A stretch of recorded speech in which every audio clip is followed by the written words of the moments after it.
Welcome to Northwest Profiles, a look at people, places, and events of interest in the inland Northwest.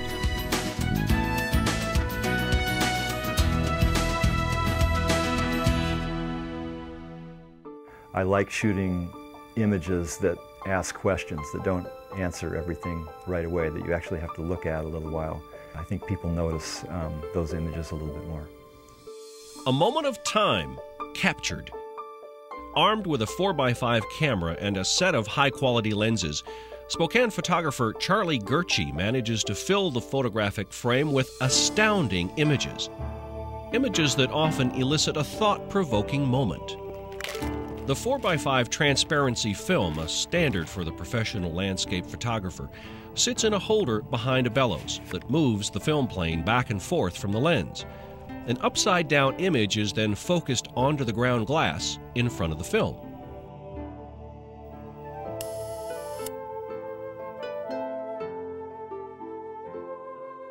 The 4x5 camera slowed you down in a way that makes you focus more on composition, and you can see that big image on the ground glass.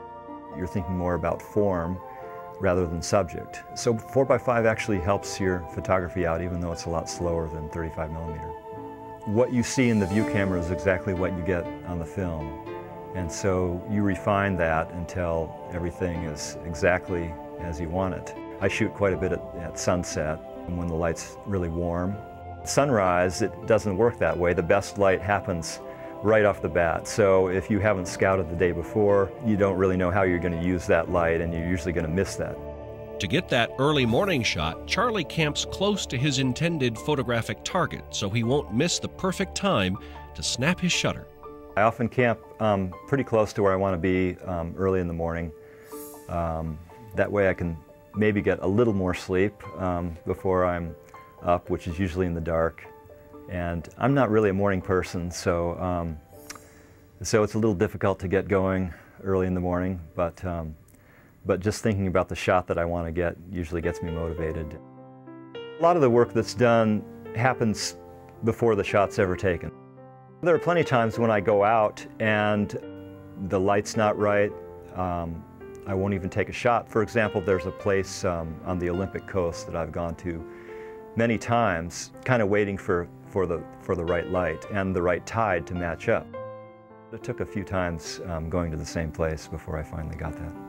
From an early age, Charley was enthralled with his environment. Starting off at the age of 10 with a small cartridge camera with a flash cube on it, he ventured out around his family home. I grew up on the edge of Kansas City, and I remember loving to explore and look at things from pretty early on. Pretty much right away, I started taking pictures of the outdoors and the woods behind our house. I remember in high school, my parents gave me the book On the Loose, which had a lot of neat pictures of the West. You know, right then I knew that I was going west after high school. There was an Italian photographer by the name of Franco Fontana that shot incredible simplistic landscapes, and I just, it just really hit me really hard that, wow, this is an amazing thing. In a competitive industry where only 2 or 3 dozen individuals make a living shooting strictly 4x5 landscapes, Charley's cache of images numbers nearly 15,000 4x5 transparencies to date, many earmarked for publishers of books, calendars, or visual media. With pieces of his work in many prestigious publications and a number of books to his repertoire, Charley fights an uphill battle marketing his work, a battle that he is clearly winning. Numbered among his favorites are a few photos that reflect back to the entire body of his professional work. One of my favorite shots is an aspen forest in Colorado with a lone fir tree. I just love the way that image has the feeling of being able to walk into it. I love the contrast of the single fir with the aspen. The Salmon River in Idaho, it's a section of the river that I've rafted through many times.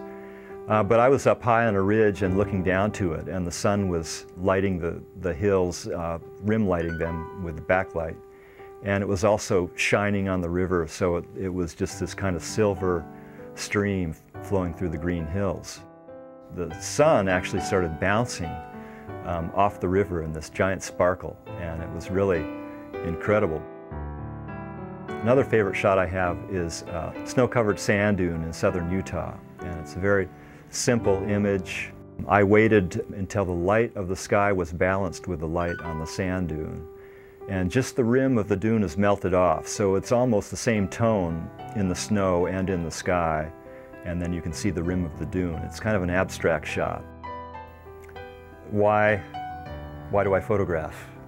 My mom has a great eye. She likes to decorate houses, and you know, she would always point things out to us when we were out on walks, and the way things looked, and so, you know, I think that she kind of got me going on looking closely at things outdoors. And my brother was a great inspiration because he kind of followed his passion when he started doing artwork. He's doing artwork for places like National Geographic and places like that right now. In 1986, I was teaching, and I knew my passion was to try and give photography a try.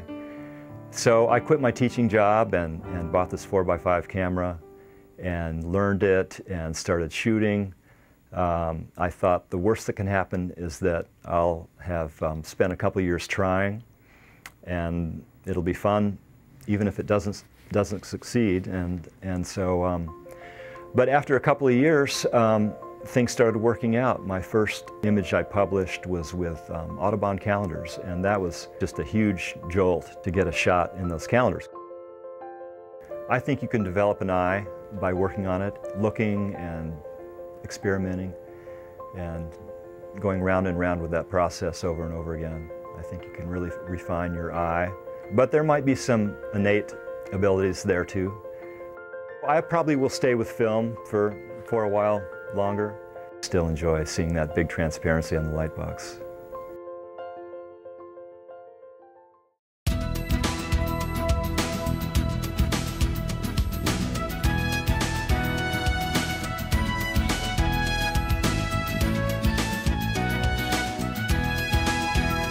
If you have a story idea for Northwest Profiles, send it to KSPS TV, 3911 South Regal, Spokane, Washington, 99223. Northwest Profiles is a presentation of KSPS Public Television.